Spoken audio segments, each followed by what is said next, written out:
નમસ્કાર. દિવસભરના તાજા સમાચારોમાં તમારું સ્વાગત છે. તમારી સાથે હું છું પિનલગીરી ગોસ્વામી. સમાચારો વિસ્તારથી જાણીએ એ પહેલા મહત્વના સમાચારો ઉપર એક નજર. નમસ્કાર મિત્રો, દેશ અને દુનિયાના સુપરફાસ્ટ સમાચારમાં તમારું સ્વાગત છે. જમવા બાબતે જનેતાની હત્યા. સુરતમાં કાળજુ કંપાવી દેનારી ઘટના સામે આવી છે.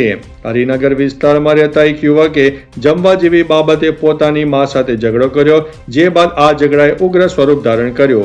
માતા પુત્રના ઝઘડામાં પિતા વચ્ચે પડતા પુત્રએ પિતાને પતાવી દીધા, જે બાદ વચ્ચે પડેલી માતાને પુત્રએ ધક્કો મારતા માતાનું પણ મોત નીપજ્યું છે. સગા પુત્રના હાથે જ માતાનું અવસાન થતા વિસ્તારમાં ભારે શોક છવાઈ ગયો છે. મિત્રો, અન્ય મહત્વના સમાચારની વાત કરીએ તો ગોપાલ ઇટાલિયા જાહેરમાં શું બોલ્યા? જૂનાગઢના બેસણમાં આમ આદમી પાર્ટીના નેતા ગોપાલ ઇટાલિયાએ જાહેર સભામાં અપશબ્દો બોલતા હોય તેવો વિવાદ સર્જાયો છે. હાજર આગેવાનોએ ધ્યાન દોરવા છતાં તેમણે માફી માંગવાને બદલે વિચિત્ર બચાવ કર્યો હતો. ઇટાલિયાએ કહ્યું કે ભાવનગરમાં આવી ગાળો બોલવી સામાન્ય છે અને ત્યાં ભાઈ બહેનો પણ આવી ભાષા વાપરે છે. તેમના આ નિવેદનથી રાજકીય ગરમાવો વધી રહ્યો છે. મિત્રો, અન્ય મહત્વના સમાચારની વાત કરીએ તો ગોપાલ ઇટાલિયાના આ નિવેદનથી હવે રાજકીય વર્તુળોમાં એક મોટો ગરમાવો જોવા મળવાનો છે. મિત્રો, અન્ય મહત્વના સમાચારની વાત કરીએ તો લુફ્થાન્સા એરલાઇન્સે 20,000 ફ્લાઇટ્સ રદ કરી. ઈરાન યુદ્ધના કારણે વિમાન ઇંધણના ભાવ બમણા થતા યુરોપની લુફ્થાન્સા એરલાઇન્સે 20,000 ફ્લાઇટ રદ કરી છે. આર્થિક નુકસાન ઘટાડવા અને 40,000 ટન ઇંધણ બચાવવા કંપનીએ આ કડક નિર્ણય લીધો છે. વધુમાં 27 જૂના વિમાનો હટાવીને 2030 સુધીમાં 4,000 કર્મચારીઓની છટણી કરવાની પણ યોજના છે. વૈશ્વિક એરલાઇન સંકટ વચ્ચે લુફ્થાન્સાનો આ નિર્ણય ઉદ્યોગ જગતમાં ચર્ચાનો વિષય બન્યો છે. મિત્રો, અન્ય મહત્વના સમાચારની વાત કરીએ તો થાઇલેન્ડમાં ભારતીય ટુરિસ્ટ સાથે ગેરવર્તણૂક સામે આવી છે. થાઇલેન્ડના આઓ નાંગમાં ભારતીય ટ્રાવેલ બ્લોગર સુમોને નસ્લભેદી ટિપ્પણીનો સામનો કરવો પડ્યો છે. રેસ્ટોરન્ટના સ્ટાફે બિલ બાબતે વિવાદ થતા ઇન્ડિયા ઇઝ વેરી બેડ કહીને ગાળો આપી હતી. બ્લોગરે તાત્કાલિક પોલીસ બોલાવતા મામલો બીચક્યો હતો. અંતે પોલીસની હાજરીમાં રેસ્ટોરન્ટ મેનેજરને પોતાની ભૂલ સ્વીકારી લેખિતમાં માફી માંગવી પડી છે. આ ઘટનાનો વિડીયો સોશિયલ મીડિયામાં વાયરલ પણ થયો છે. મિત્રો, અન્ય મહત્વના સમાચારની વાત કરીએ તો હોર્મુઝમાં તબાહી, તાબડતોડ ફાયરિંગ. સ્ટેટ ઓફ હોર્મુઝમાં ફરી એકવાર જહાજ ઉપર હુમલો કરવામાં આવ્યો છે. આ વખતે ઈરાની ઇસ્લામિક રિવોલ્યુશન ગાર્ડ કોર્પ્સની ગનબોટે એક જહાજ પર તાબડતોડ ફાયરિંગ કર્યું છે. આ ઘટના બાદ જહાજના કંટ્રોલ રૂમમાં ભારે નુકસાન પહોંચ્યું છે. UK maritime trade operational agency અનુસાર ઘટના ઓમાનથી 15 સમુદ્રી મીલ ઉત્તર પૂર્વમાં થઈ છે. ક્રૂ સુરક્ષિત છે અને કેટલું નુકસાન થયું તેનો કોઈ અહેવાલ નથી મળી રહ્યો. મિત્રો, અન્ય મહત્વના સમાચારની વાત કરીએ તો ઈરાન યુદ્ધમાં અમેરિકાનો અડધો સ્ટોક ખતમ. ઈરાન સામેના યુદ્ધને કારણે અમેરિકાના મિસાઇલ ભંડારમાં મોટો ઘટાડો થયો છે. CSISના રિપોર્ટ મુજબ અમેરિકી સેનાની તેની મહત્વપૂર્ણ મિસાઇલો સિસ્ટમનો મોટો હિસ્સો વાપરી નાખ્યો છે.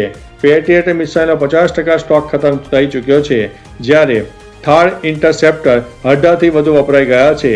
પ્રિસિઝન સ્ટ્રાઇક મિસાઇલ પણ 45%થી વધુ ખર્ચ થઈ ગઈ છે. સંરક્ષણ ક્ષમતા અને સપ્લાય ચેન ઉપર દબાણ સર્જાયું છે. મિત્રો, અન્ય મહત્વના સમાચારની વાત કરીએ તો આપ ફંડિંગ કેસ, મુખ્ય આરોપી ફરાર. સુરત પોલીસે આમ આદમી પાર્ટીના ફંડિંગ કેસમાં તપાસ તેજ કરી છે અને ફંડ વિતરણ સંભાળતા 8 થી 10 શંકાસ્પદો પર ધ્યાન કેન્દ્રિત કર્યું છે. દિલ્હીથી આંગળીયા મારફતે 1.25 કરોડ રૂપિયા મેળવનાર મુખ્ય આરોપી આકાશ મિશ્રા પોલીસને ચકમો આપીને દિલ્હી ફરાર થઈ ગયો છે.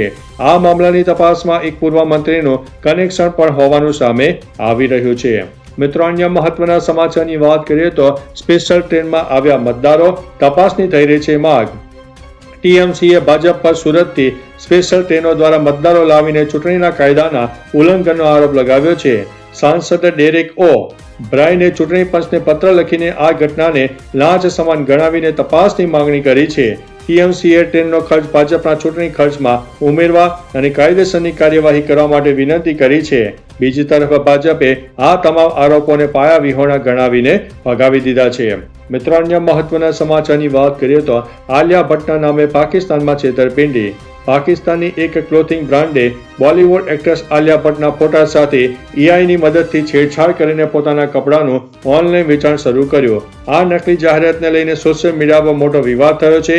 જો કે આ મુદ્દે પોતાની ભૂલ સ્વીકારવાને બદલે પાકિસ્તાની બ્રાન્ડે અત્યંત ઉદ્ધત જવાબ આપ્યો, જેના કારણે લોકો અને ચાહકોમાં ભારે રોષ જોવા મળી રહ્યો છે. મિત્રો, અન્ય મહત્વના સમાચારની વાત કરીએ તો અભિનેત્રીનું હાર્ટ એટેકથી થયું છે મોત. હરિયાણવી અભિનેત્રી દિવ્યંકા સિરોહીનું 30 વર્ષની ઉંમરે નિધન થયું છે. મંગળવાર મોડી રાત્રે દિવ્યંકાને હાર્ટ એટેક આવ્યો હતો. પરિવારના લોકો દિવ્યંકાને હોસ્પિટલ લઈ ગયા, જ્યાં ડોક્ટરે તેને મૃત જાહેર કરી છે. દિવ્યંકા મૂળ ઉત્તર પ્રદેશની હતી અને ગુરુગ્રામમાં રહેતી હતી.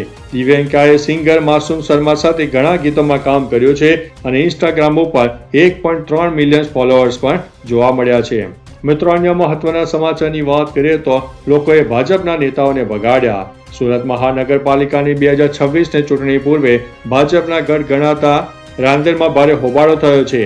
ગોરાટ વિસ્તારમાં અસાનધારાના મુદ્દે રોષે ભરાયેલા સ્થાનિકો અને મહિલાઓએ ભાજપના ઉમેદવારોને ધક્કે ચડાવ્યા છે.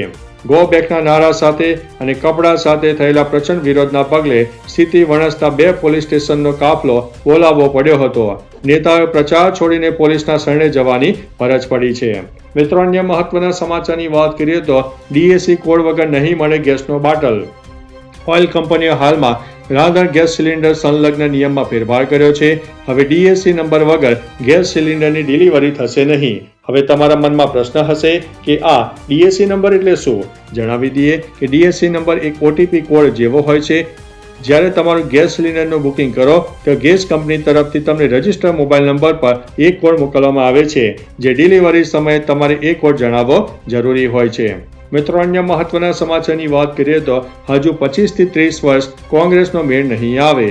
ખેડા જિલ્લાના માતરમાં ભાજપ પ્રદેશ પ્રમુખ જગદીશ વિશ્વકર્માએ વિકાસ સંકલ્પ સભા સંબોધી હતી. તેમણે કોંગ્રેસ ઉપર આકરા પ્રહારો કરતા કહ્યું છે કે એક સમયનો કોંગ્રેસનો મજબૂત ગઢ હવે ધીમે ધીમે કમજોર બની રહ્યો છે.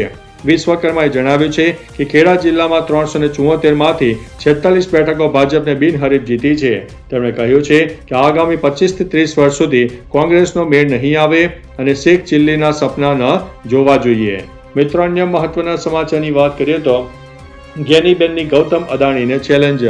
સ્થાનિક સ્વરાજની ચૂંટણીમાં તારીખ હવે નજીક આવી રહી છે, જેને લઈને દરેક નેતાઓ સભા કરી રહ્યા છે.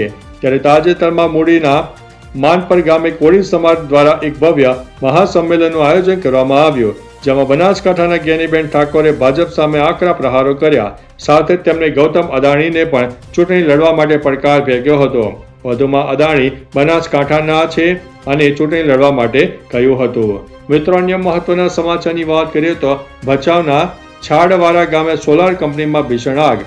કચ્છ જિલ્લાના ભચાઉ તાલુકાના છાળવાડા ગામમાં આવેલી સોલાર પેનલ બનાવતી કંપનીમાં અચાનક ભીષણ આગ લાગી હતી.